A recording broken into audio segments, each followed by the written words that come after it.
Gravando. Então agora eu vou descrever como é que a gente usa a ferramenta de análise de deformações do fluido.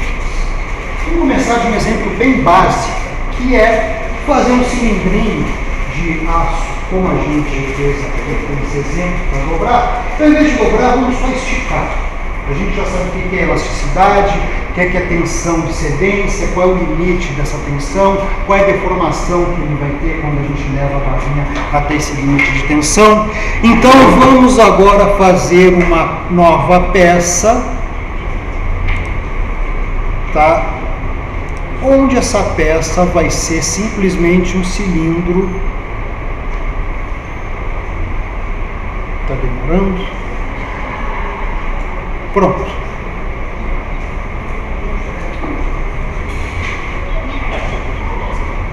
Ok.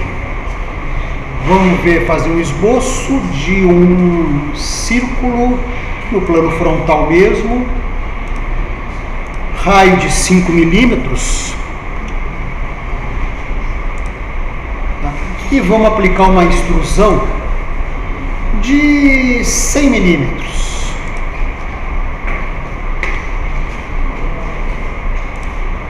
Perfeito.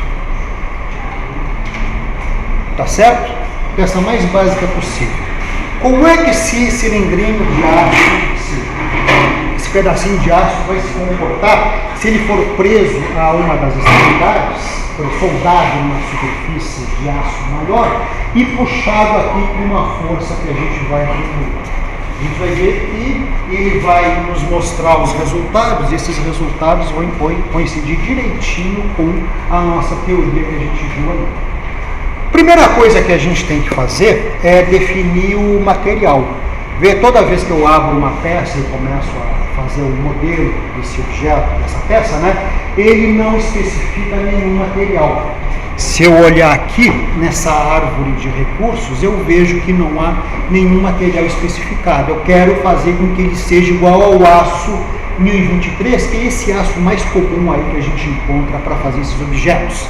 Então vamos clicar com o botão direito do mouse, vamos editar o material, e aí vai abrir essa tabela aqui dos materiais que o SolidWorks tem disponíveis para a gente fazer nossos projetos. Vejam que aqui eu tenho uma quantidade enorme de aços. Isso aqui são aços cuja liga varia muito, cuja têmpera também varia muito. Tenho aqui aço inoxidável, etc, etc. Mas seja qual for o aço, geralmente ele sempre me dá dois valores que vocês já conhecem muito bem. O módulo de elasticidade, aquele módulo de Ohm, que é a relação entre tensão e deformação, e a tensão de cedência, ou yield strength, que é esse valor aqui.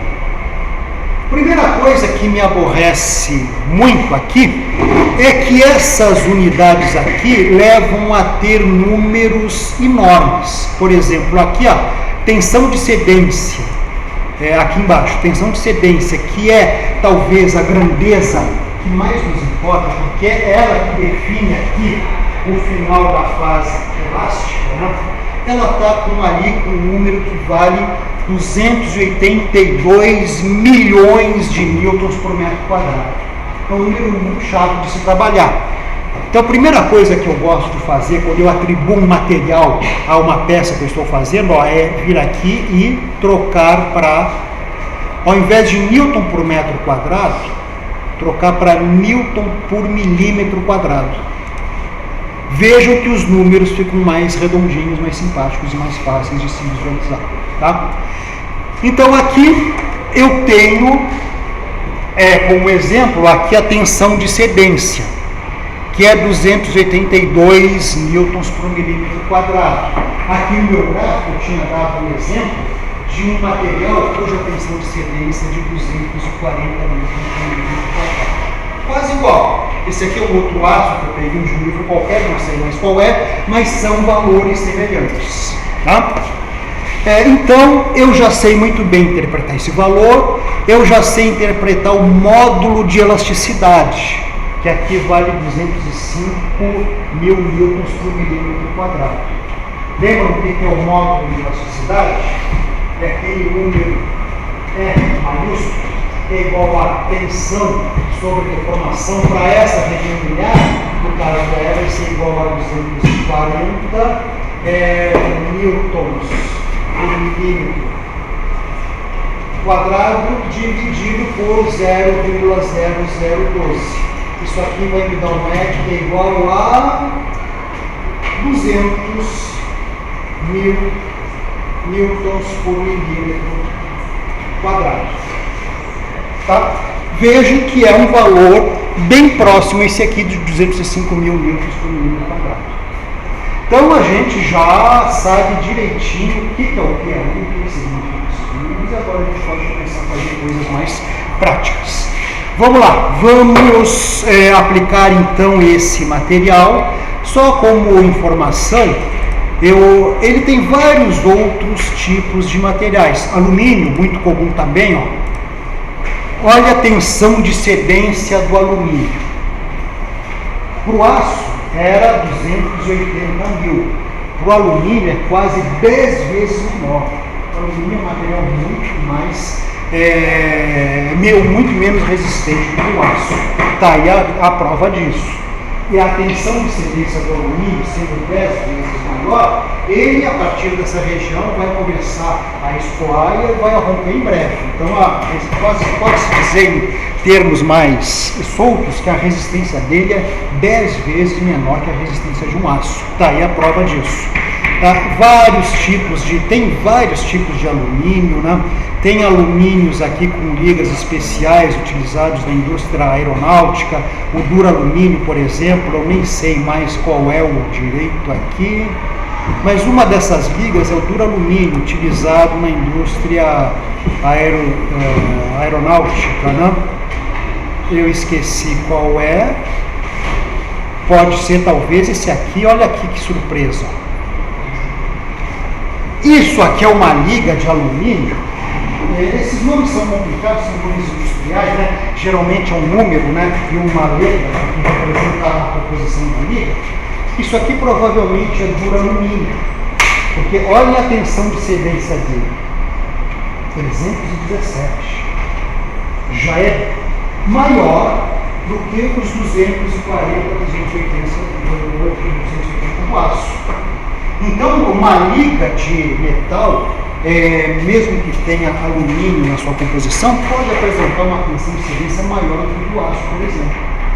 Ninguém usaria alumínio puro para a fabricação da estrutura de um avião, mas esse duralumínio já é perfeitamente razoável porque ele tem uma resistência maior que a do aço.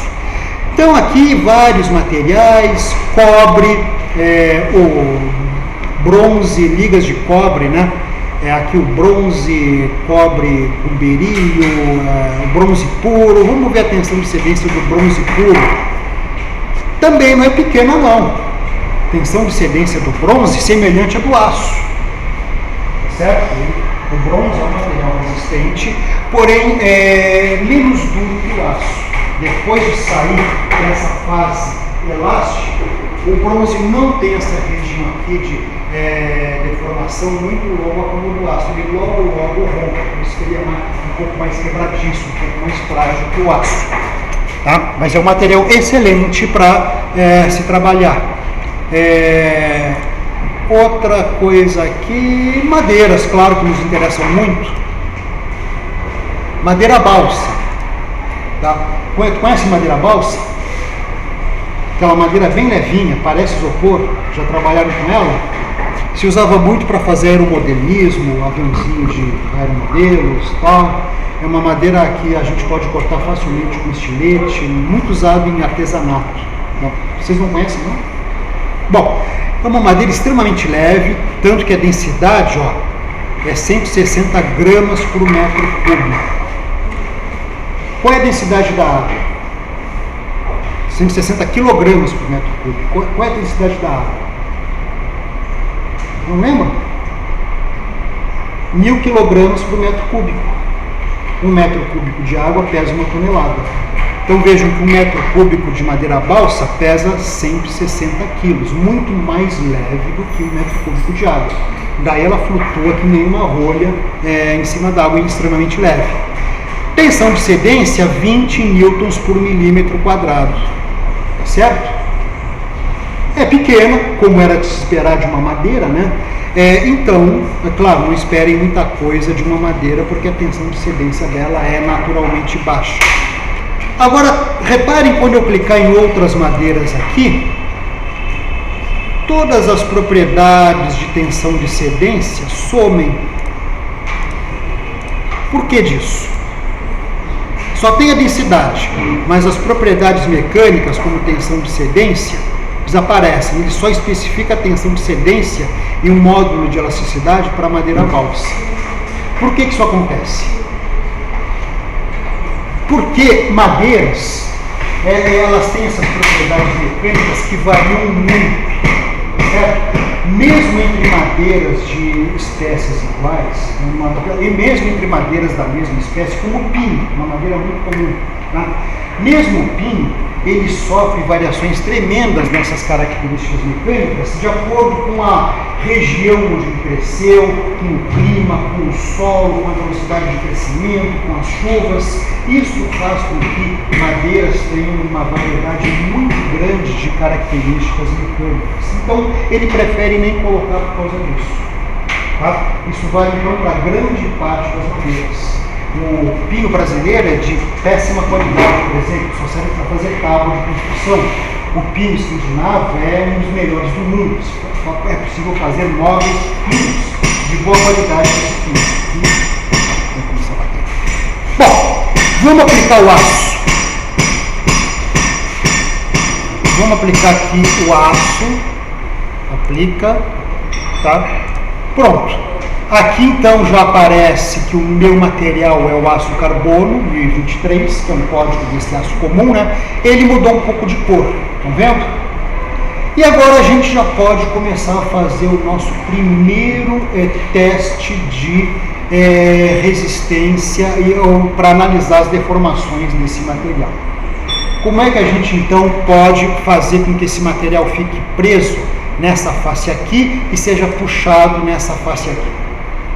Certo? Existe na abinha avaliar, tá?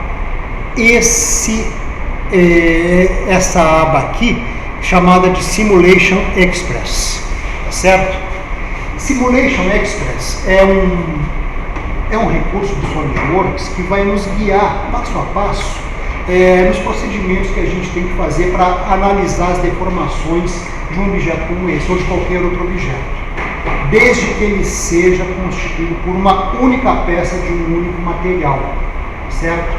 É possível o SolidWorks fazer análises de deformações com montagens compostas por diferentes materiais, com relações de posicionamento entre si, só que para isso a gente tem que habilitar esse plugin aqui, chamado de SolidWorks Simulation.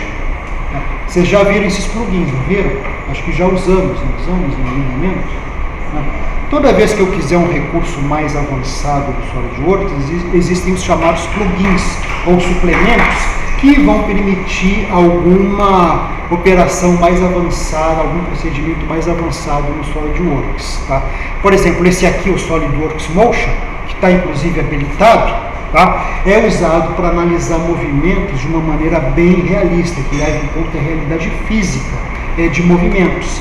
Com isso eu posso simular objetos colidindo um contra o outro, posso simular como é que uma barra de aço vai se comportar quando cai no chão duro, como é que ela vai quicar, etc. Então é um suplemento que está habilitado. Eu não preciso, por enquanto, habilitar esse SolidWorks Simulation. É bom até deixar desabilitado. Por que que eu não habilito tudo logo? Porque quando eu abro o SolidWorks, ele demora a carregar esses suplementos. Só por isso. Como esses são velhinhos, né, é bom deixar desabilitado e só habilitar se for preciso usar. Tá? Mas eu não preciso habilitar porque esse Simulation Express me oferece uma ferramenta mais ágil, mais rápida de se fazer análises, desde que eu tenha uma única peça composta por um único material. Se eu quiser analisar isoladamente o comportamento desse pino de aço aí quando puxado por uma tonelada, eu uso o Simulation Express, que vai me fazer tudo que eu quero, tá? Então eu vou clicar nele, pronto, e aqui vai aparecer uma janelinha, né, uma abinha, né, que vai me solicitar informações sobre o que eu quero fazer. Lembram que geralmente tudo que eu faço no SolidWorks começa a aparecer aqui à esquerda. Todo o esboço que eu faço, todo o recurso que eu ensino, começa a aparecer aqui na esquerda, né? Esses auxiliares, esses guias de uso desses aplicativos mais avançados começam a aparecer aqui na direita, porque eles me guiam passo a passo o processo de fazer uma análise de simulação. Tá? Vamos começar então. Aqui ele me dá um blá blá blá inicial, que diz exatamente o que a gente quer fazer, ou seja, determinar o comportamento desse objeto quando eu aplico alguma força sobre esse objeto, e aqui a gente pode clicar em Next. Tá? Veja o que vai acontecer quando eu clicar em Next. Ele muda a janela, né? E aqui o que ele está perguntando? Ele está me perguntando onde serão as regiões que permanecerão fixas na minha análise.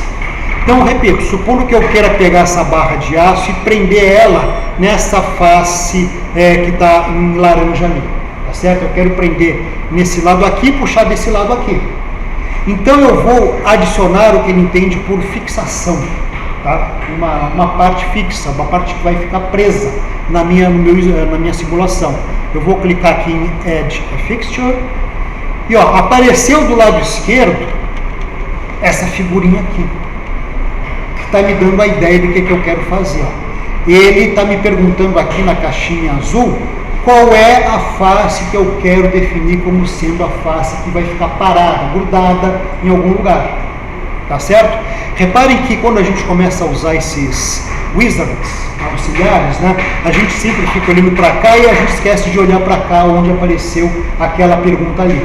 Tá? Eu não gosto muito desse layout dessa programação visual, porque a gente fica concentrado aqui e não percebe que abriu uma janelinha ali na esquerda perguntando uma face fixa. Tá? Problema de programação visual. Bom, mas vamos lá. Vamos com a setinha, colocar ele em outra perspectiva e vamos aqui, ó, selecionar esta face aqui, que apareceu aqui. Essa face vai ser então a face que vai ficar presa, né? Vamos clicar em OK aqui. Pronto. Com isso, o que aconteceu? Já posso virar isso para o lado, tá? Ele mudou um pouco o diagrama aqui.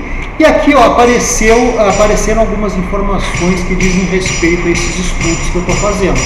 Ó, aqui, quando eu passo o mouse por cima dela, dessa informação aqui, ele me mostra qual é a face que eu estabeleci como sendo a face fixa. Perfeito? Então, passei o mouse aqui, tá. Então, se eu quiser fixar mais outros lados e outras faces que houvesse aí nesse material, eu poderia adicionar uma fixação. Não quero. Eu quero ir para o próximo passo, tá? Que é adicionar uma força, tá? Aqui ele dá exemplo, né? Dessa morcinha, tá? Vou clicar aqui em adicionar uma força. Eu posso adicionar tanto uma força como uma pressão também. Pressão para a gente não interessa muito. Pressão é para pessoal da engenharia que trabalha com compressores, com reservatórios de gases, tanques, etc. Para designer realmente não vejo utilidade, né?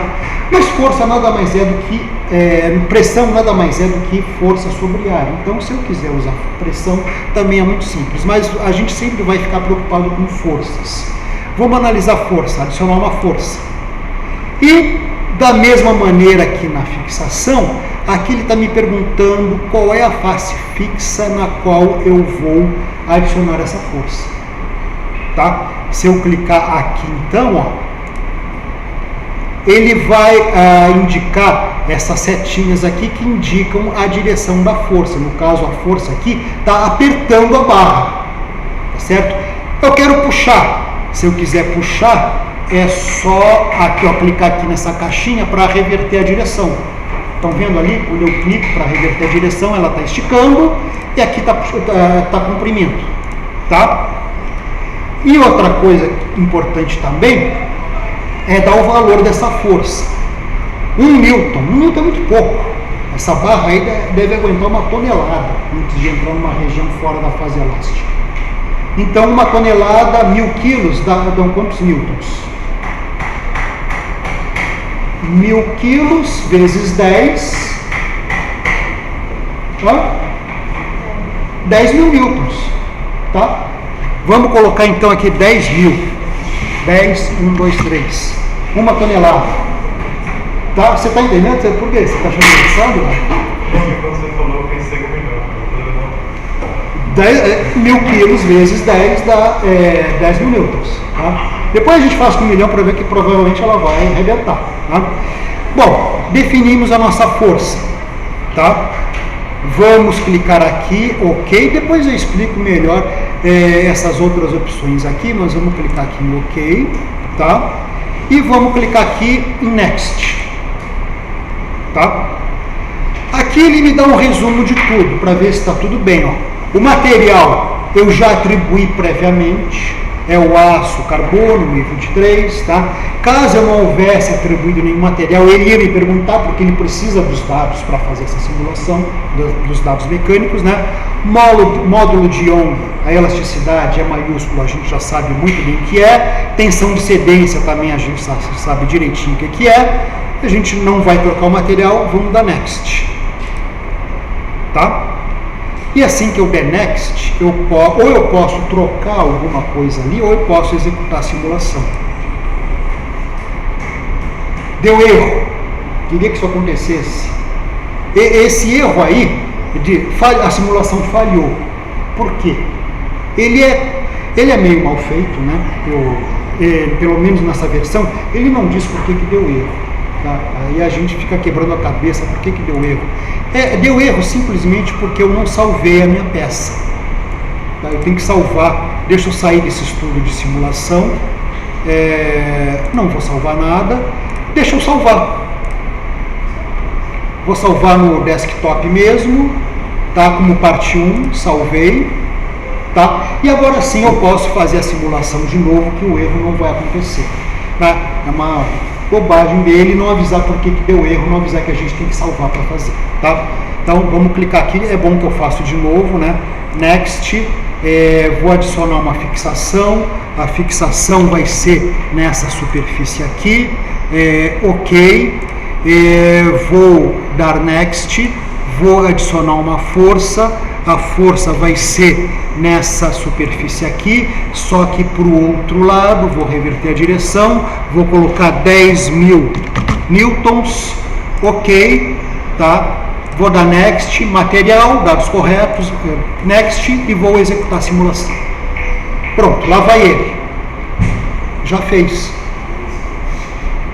Bom, ele fica me dando um videozinho que fica me mostrando como é que esse material está sendo deformado. Tá? Reparem que essas deformações, esses alongamentos, na realidade, quando eu estou com o meu aço nessa fase elástica ainda, essas deformações são muito pequenas, são menores do que milímetros, menor que 1 milímetro. A gente pode até calcular. Vamos calcular já, para não ter erro. Qual é a deformação que eu tenho para um metal ou um aço colocado no limite da fase elástica? 0,0012, correto? Então, para essa deformação, vou fazer um rascunhozinho aqui. Para uma deformação epsilon igual a 0,0012, o quanto ele vai alongar? Qual é o delta E? Lembra que a minha barriga tem 0,1 metro de comprimento. Fez ela com esse comprimento. Essa deformação epsilon vai ser igual ao delta M sobre o L, que vale 0,1 metro. Com isso, o delta M vale 0,1 vezes 0,0012, 0,00012 metros, que é igual a 0,12 milímetros. Tá? Uma deformação, um alongamento muito pequeno, 0,12 milímetros, é um papel de gramatura mais alto. As pessoas usam uma cartolina, por exemplo. Então é uma deformação muito pequena que a gente não conseguiria nem enxergar. Por isso que ele exagera nessa escala de deformação para a gente ver se o objeto está sendo deformado como esperado. Está entendendo? Então o que ele fez? Ele pegou essa deformação aqui, que talvez fique na casa de 0,12 milímetros, um décimo de milímetro, e multiplicou por uma escala de 161. Estão vendo esse valor aqui? Escala de deformação 161,857. Isso aí é uma escala arbitrária que ele usa só para aumentar um pouco essa distância aqui para a gente conseguir enxergar e avaliar se está deformando como era de se esperar. Está entendido? Posso prosseguir? Muito bem, então ele pergunta: a parte está deformando como você esperava? Sim, tá, era isso que eu esperava numa barrinha de aço quando puxada por 1 tonelada, né? Continua. Vamos interpretar agora esses dados. Tá certo? Então agora aquela animação parou e ele me dá aqui primeiro um estudo que mostra o fator de segurança desse objeto. E ele aqui ele vai pintar de vermelho regiões onde o fator de segurança esteja abaixo de 1. O que é o fator de segurança? O fator de segurança é simplesmente uma relação entre as tensões, a tensão de cedência do objeto e as tensões encontradas em qualquer região desse material. Se ela fosse, esse fator for maior que 1, alguma região ultrapassou a tensão de cedência, está correndo perigo. Tá? Aqui no caso, ele até dá, ele diz que o meu fator de segurança é 1,9. Então as tensões, posso afirmar com isso, que as tensões encontradas aqui nessa barra, em qualquer lugar, a maior delas não ultrapassa a tensão de cedência dividido por 1,9. O material está seguro, então eu posso aplicar uma força que é o dobro dessa para fazer com que esse fator de segurança caia para um valor menor que 1. Já uma informação preciosa da minha simulação. Agora vamos prosseguir, depois eu falo mais sobre esse fator de segurança, né? Agora vamos clicar aqui nessa opção de mostrar os deslocamentos da minha peça. Aqui eu tenho então os deslocamentos da minha barrinha, né? Então eu tenho um gráfico colorido aí, onde cada cor é atribuída a um deslocamento do material em relação à sua posição de repouso. Então vejam que, uma vez que isso está se comportando como um elástico, né? Imagina um elástico preso numa parede. Eu puxo esse elástico. Essas regiões aqui que estão grudando na parede vão se deslocar pouco em relação à sua posição inicial. As regiões da ponta do elástico aqui vão se deslocar bastante em relação ao seu ponto de repouso. Tá? Então é exatamente o que esse gráfico aqui está me mostrando. As regiões em azul correspondem a deslocamentos, a afastamentos de sua posição de repouso de 1 vezes 10 a menos 30. Isso é quase zero, isso aí é um átomo. Tá? Claro, todos os pontos aqui são grudados e eles não se mexem. Já aqui nessa ponta, os pontos estão se mexendo para lá e para cá. Eu posso até animar isso para ver melhor novamente, né? Pronto. Os pontos aqui ficam mais ou menos parados. A deslocamento vai crescendo à medida que eu vou indo para cá. E aqui na pontinha eu tenho os deslocamentos máximos. Vamos parar a animação para ver o gráfico direitinho. Tá? E aqui eu tenho, nesse gráficozinho, eu sei que essa região, essa ponta em vermelho, ela tem deslocamentos que valem 6 vezes 10 a menos 2 milímetros. 0,06 milímetros. Oi?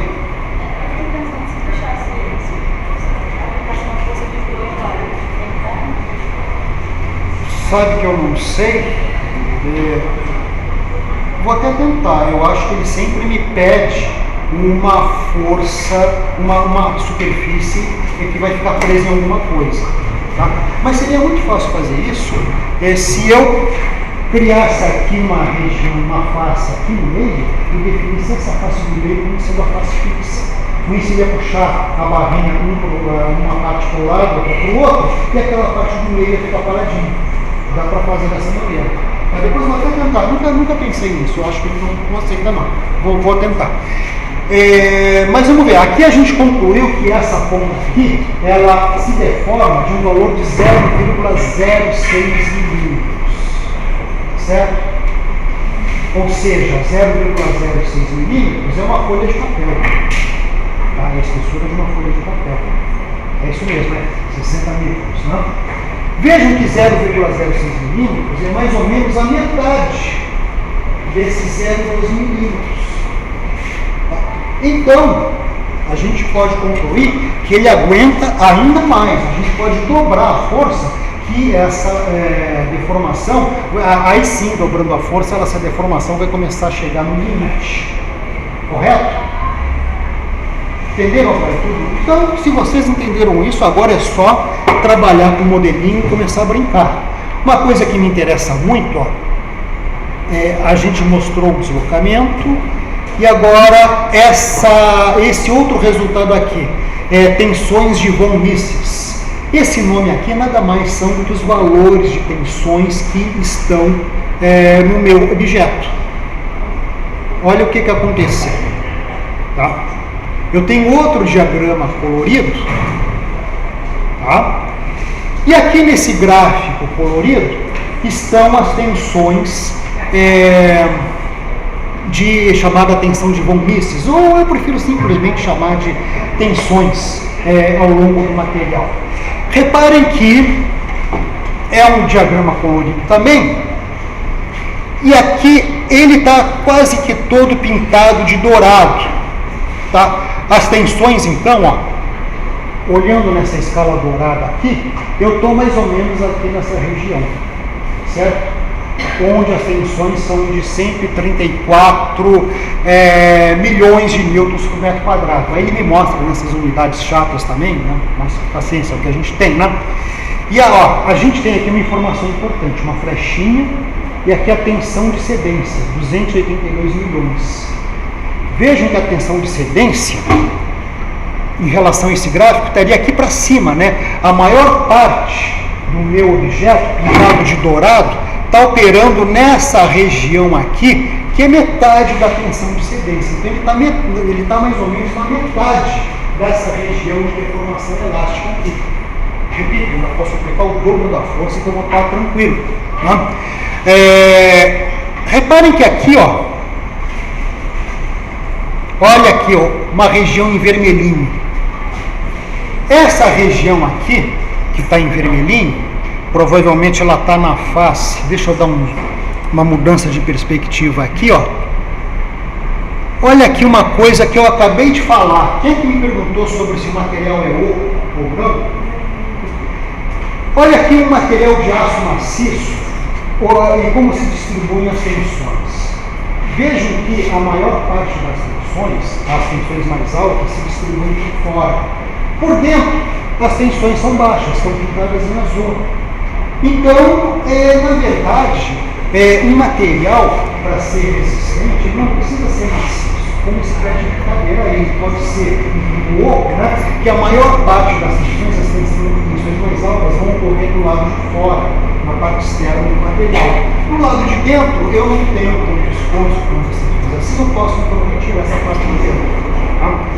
E reparem também aqui que eu tenho duas manchinhas vermelhas que me representam também deformações um pouco mais altas, tá? Mas ainda dentro da faixa de segurança.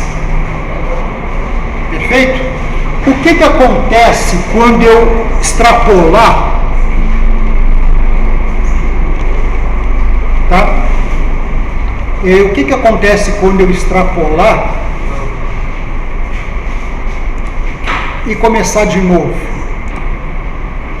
Vamos aqui, deixa eu ver, vamos começar de novo? O que aqui eu devia ter editado, eu acho que dá para editar direto em cima dos resultados. Vamos colocar aqui um next, vamos adicionar uma força. Agora vamos usar uma força muito maior. Vamos usar uma força aqui, também puxando. A gente tinha usado 10 mil newtons, vamos usar 25 mil newtons. Tá? Ou seja, uma força 2,5 vezes maior. 2 toneladas e meia. São 3 carros suspendidos por essa barrinha de aço aí. Vamos dar next. Vamos dar material. Não tem material. Eu juro que eu tinha escolhido. Vamos definir o material. Vamos clicar. Ok, close. Tá, vamos dar next. Tá, vamos executar a simulação. Pronto. Mais uma vez, é a deformação que eu esperava, tá? Vamos dar yes aqui. Olha aqui agora o que aconteceu com o nosso fator de segurança. Ele caiu de 2, quase 2, 1,9 para 0,76. E está tudo pintado de vermelho. Tudo que está pintado de vermelho já são regiões cuja tensão ultrapassou o valor limite. Então, está muito perigoso. Ela vai realmente entrar numa região perigosa. Oi? Esse gráfico, agora tudo vermelho, mas o outro estava tudo colorido. Não, aqui, ó, o que ele está indicando? Ele está mostrando regiões onde o fator de segurança é menor que 1. Aquele outro gráfico do colorido que você viu era o gráfico de deslocamento. Vamos ir para ele. Vamos para ele de novo aqui que você vai entender. Vamos. O que ele perguntou? Mostra o deslocamento. Aí estão os gráficos coloridos. Tá? Cada cor corresponde a um deslocamento. Reparem que agora, lembra do valor que tinha aqui antes, do deslocamento máximo? Era 0,06 por uma força de 1 tonelada. Para 2 toneladas tem que ser 2,5 vezes. 2 toneladas e meia tem que ser 2,5 vezes. 0,06 vezes 2,5 dá quanto? Dá uns 15 mais ou menos. É o que eu tenho aqui. Certo? Então o deslocamento agora é de 0,15 milímetros. Tá? Então cada cor aqui está atribuída a um deslocamento em relação ao seu ponto inicial de reponto.